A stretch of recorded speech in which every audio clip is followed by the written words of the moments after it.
He's always on time and one of the first to arrive. 38-year-old Alejandro Aranguren, who has Down syndrome, works part-time 5 days a week at this Center for Venezuelan History. One of his first duties is to open the windows.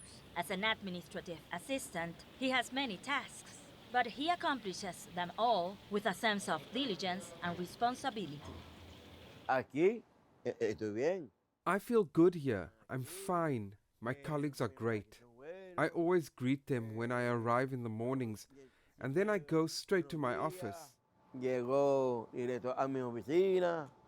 For 18 years, Alejandro has worked in the corporate foundation arm of Empresas Polar, Venezuela's largest food company. His responsibilities have grown along the way, and his employer and co-workers consider him to be a valuable member of the team.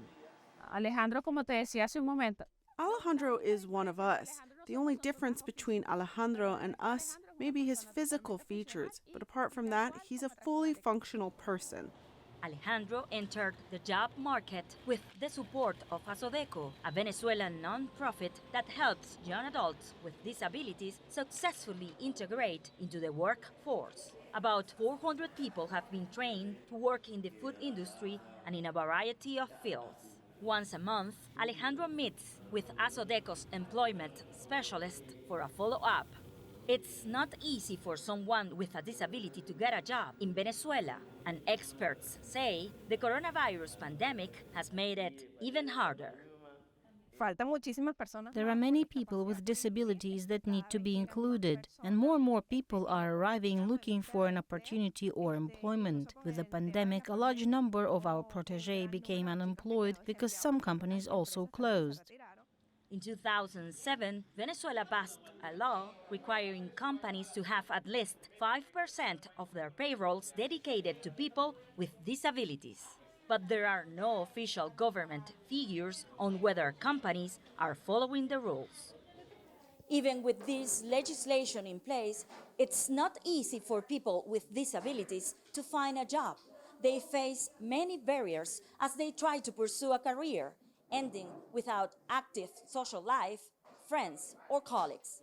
At this training facility, people with Down syndrome and other cognitive disabilities learn basic skills they'll need to have to succeed in the workforce, like cooking, sewing, and various office activities.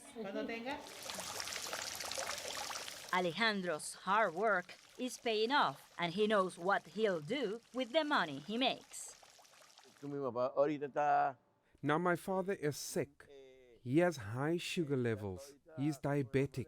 With the work that I do here, I'm going to give my mom the money for him to heal his foot.